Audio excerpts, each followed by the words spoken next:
Setiap langkah dan kehidupan Allah Subhanahu wa Ta'ala telah atur. Itulah sebabnya jangan Anda takut akan kekurangan Anda, tetapi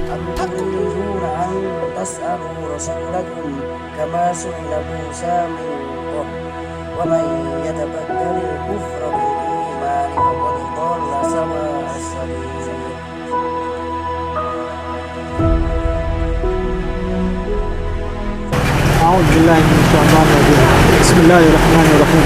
Assalamualaikum warahmatullahi wabarakatuh. Waalaikumsalam. Alhamdulillahi wa kafa. Wassalatu wassalamu ala nabiyil mustafa wa ala alihi wa sahbihi as-sidqi wal wafa. Asyhadu an la ilaha illallah wahdahu la syarika lah wa asyhadu anna Muhammadan abduhu wa rasuluh. Allahumma salli ala sayyidina Muhammad wa ala alihi wa ashabihi ajma'in. Amma ba'd. Yang kami hormati semuanya, para pemirsa, penonton, para hadirin yang menonton semuanya. Alhamdulillah, pada menjelang sore hari di tengah hujan deras ini sekarang kondisi sedang hujan deras. Tapi untuk mempersingkat waktu, untuk kejar waktu, karena Mas Agus nanti harus kami antarkan pulang beliau, jadi untuk mengisi waktu yang sedang kosong ini, kami selenggarakan dialog bersama Mas Agus, seorang tokoh calon ulama, seorang tokoh anak muda yang sejak kecil beliau diberikan oleh Allah berupa ujian mata, sudah dari bayi. Yo, sejak lahir beliau tidak pernah melihat, alhamdulillah jenengan tidak pernah melihat keburukan dunia. Dunia ini antara baik dan buruk, dan masya Allah ya banyak baiknya, ya banyak buruknya juga. Ya. Ini Mas Agus dengan ujian dari Allah itu berupa mata yang belum bisa melihat, namun Mas Agus tidak pernah menyesal. Oh, enggak pernah menyesal. Malah alhamdulillah saya ini berkurang dari maksiat. Masya Allah, berkurang dari maksiat. Dan beliau ini Masya Allah mensyukuri nikmatnya, karunia Allah luar biasa. Hafal Al-Quran, berusaha untuk tiap hari deres hafalan Al-Quran. Dan beliau kemarin alhamdulillah ada saudara dari Hong Kong telepon ke pesantren ke Al-Quran. 14 tahun tidak pernah ketemu, 14 tahun tidak ketemu, alhamdulillah ketemu di YouTube. Dengan kondisi Mas Agus sekarang sudah beranjak dewasa. Nah, Mas Agus, ada satu hal yang membuat kami penasaran, yakni cerita tentang Mas Agus yang diumrohkan oleh seseorang itu. Diumrohkan oleh siapa itu? Orang Pontianak Kalimantan. Dari Kalimantan? Ya, Pontianak. Ya. Oh, beliau punya Pontianak di sana. Terus kenal Mas Agus? Iya, sebelumnya saya diajak ada acara ataman terus sebelumnya sudah berjanji insya Allah kalau hafal 30 juz saya umrohkan. Akhirnya waktu ketemu di Batu. Masya Allah. Ketemu di Batu. Beliau akhirnya memberangkatkan umroh. Ya. Waktu itu berangkat Mas Agus bagaimana? Alhamdulillah. Saya pertama mau ke Mekah itu dikasih hadiah kayak buku itu loh Mas. Umroh, akhirnya saya nggak tahu masa bisa umroh. Ternyata terus bisa umroh. Saya waktu di Mekah itu seakan-akan kayak nggak mau pulang. Oh, tidak mau pulang? Seakan-akan gitu pas tawaf wada ya. Karena suasananya berbeda. Seperti di Indonesia. Oh, Mas Agus tidak bisa melihat, tidak bisa melihat situasi, tapi tidak mau pulang. Apa yang yang dirasakan apa? Pokoknya beda jauh sama di Indonesia. Di Mekah kayak apa ya? Saya bilang, aduh, seumpama saya ditaruh di Mekah mau, dia bilang gitu. Masya Allah. Apa yang dirasakan waktu itu? Apa ya? Ya pokoknya lah. Ada satu hal yang saya merasakan, saya nggak bisa ngasih contoh. Pokoknya saya, aduh gimana ya? Pokoknya di suasananya Mekah itu, kota Mekah beda. Terus bisa iya Masjid Aswad, terus bisa ke Rodo. Rauda juga Iya, dikasih tahu oleh Askar. penunjuk jalan Askar Ya. waktu itu. Ini Ya. Rauda begitu. Iya. Saya waktu ngebangun di Masjid Aswad diantar sama Askar jam 2. Askar Ya. ngantarkan Mas Agus. Iya. Kok bisa beliau ngantarkan Mas Agus? Yang bisa, terus yang saya teman Kalimantan yang bicara, yang ngajak umroh itu bicara ini mau ada Aswad. Terus kalau ngomongnya itu bahasa Arab, saya belum bisa bahasa Arab. Terus habis itu oleh Askar diantarkan. Iya. Di Mekah dulu, baru Medina. Di Mekah 4 hari, Medina 4 hari, ke Turki 2 hari. Di mana? Turki? Iya. Wih, sampai ke Turki juga? Iya. Terus di Malaysia juga. Di Malaysia juga? Iya.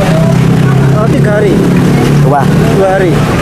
Oh, berarti Mas Agus sudah pernah merasakan Mekah, Madinah, Iya. Turki, Malaysia. Ya, sebelum Corona 2019, 3 tahun yang lalu. 2019 sebelum Corona. Ya Allah. Mas Agus, ada pengalaman menarik apa ketika umroh waktu itu? Di Mekah dulu? Iya, di Mekah dulu. Iya, gimana? Di Mekah dulu ceritanya. Ya, saya waktu pertama kali di Mekah itu saya bayangkan gini kota Mekah yang suasananya kok indah. Sayangnya dulu saya nggak hidup di Mekah. Saya kok hidup zamannya Rasulullah. Aduh, lebih suka saya. Iya, iya. Iya, iya, iya. Ya, waktu itu Mas Agus ada peristiwa menarik apa ketika umroh itu? Entah di Mekah atau di Madinah, wis. Gak apa-apa, monggo diceritakan. Ya waktu di Mekah sama Madinah itu loh, ya suasananya kayak pertama kali di sana kok terus enak-enak. Terus waktu tawaf wada itu kok saya waktu merasa bersedih. Terus saya gini, pokoknya saya tiap tahun wajib bisa umroh ke Mekah. Saya bilang. Allahumma amin, amin. Memenuhi panggilan Allah. Nah, waktu umroh itu desa-desaan tidak? Iya, wis biasa orang itu. Terus saya tiba-tiba ditolongin orang. Iya? Iya, Siapa? ditolongin. Ditolongin? Iya. Jatuh? Yang ya gimana ya? Sebentar. Mohon maaf pemirsa, suara kita agak sedikit nyaring. Kita harus agak menaikkan suara karena di sini bising, suasananya bising, hujan deras. Jadi saya interaksi bersama Mas Agus ini harus sedikit mengencangkan suara. Mas Agus, waktu umrah itu apa namanya, tabrakan kanan kiri Ya ada. itu gimana ceritanya? Kok bisa ditolongin orang tuh gimana? Nggak tahu, saya tiba-tiba ditolongin orang.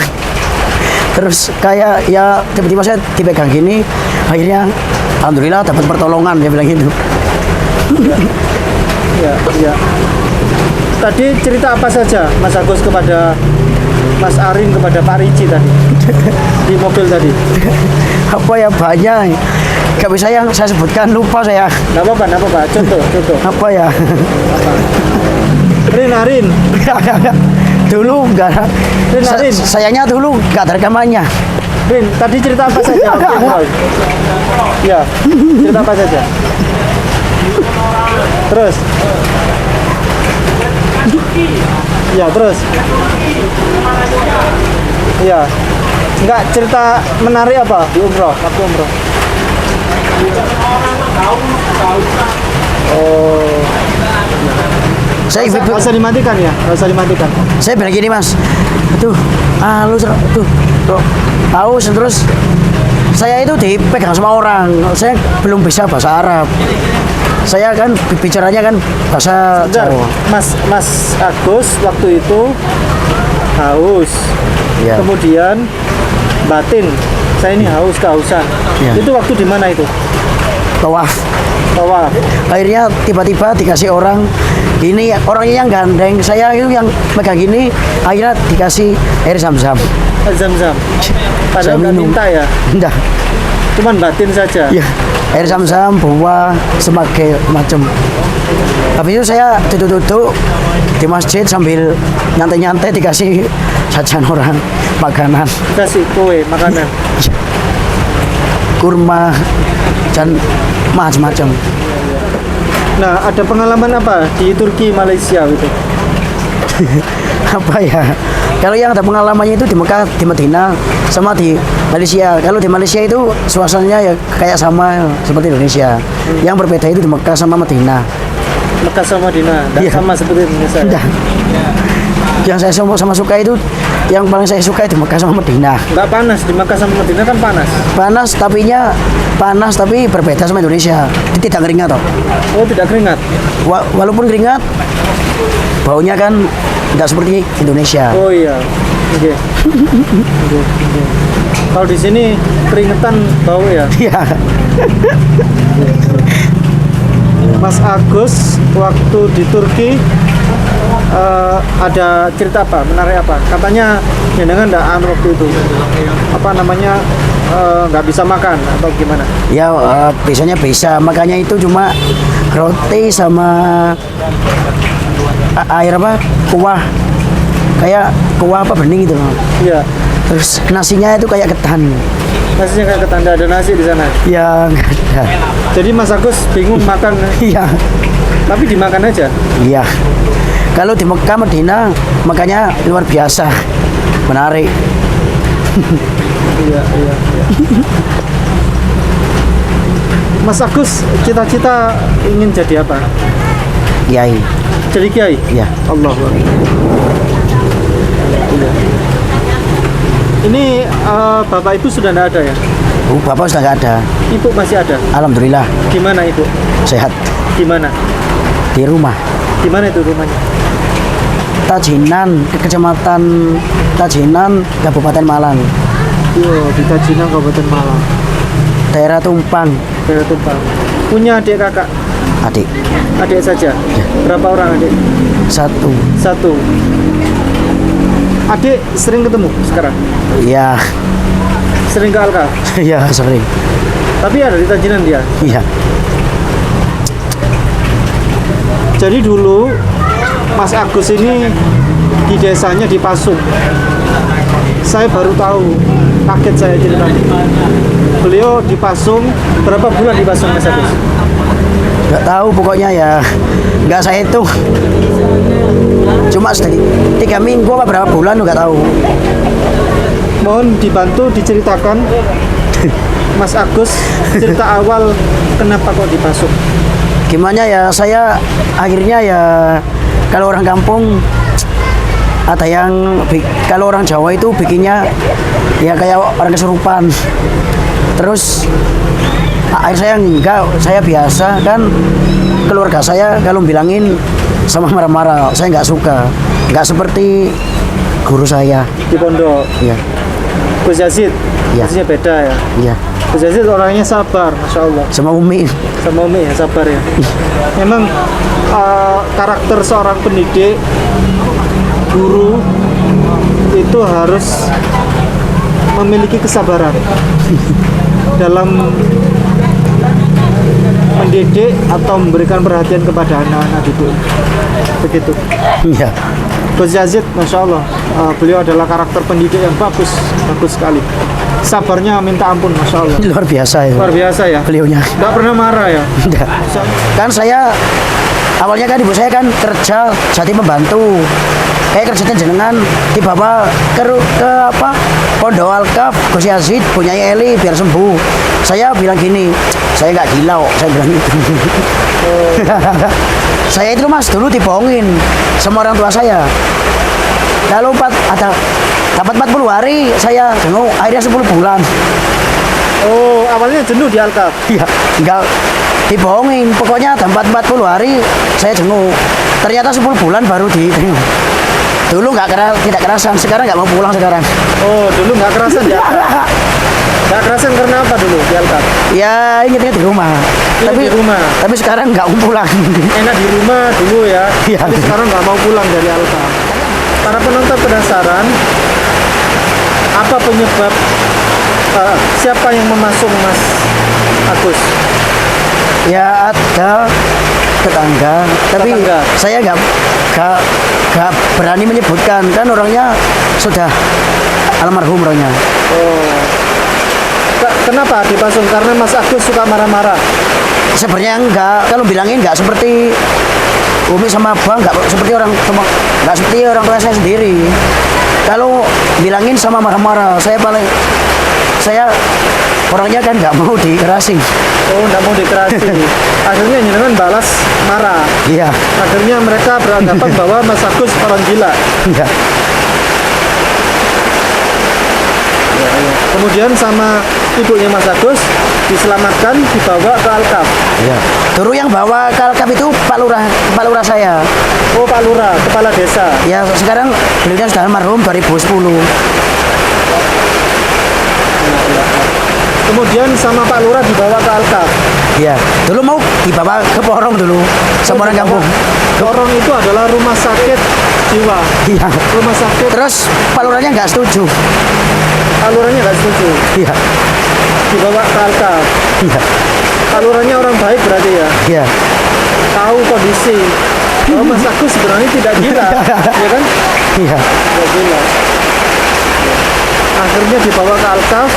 Di Alkaf sekarang kerasa. Sudah 17 tahun. Sudah 17 tahun. Pokoknya saya kesini ke Alkaf 17 tahun 6 bulan sekarang. Saya hitung terus ini.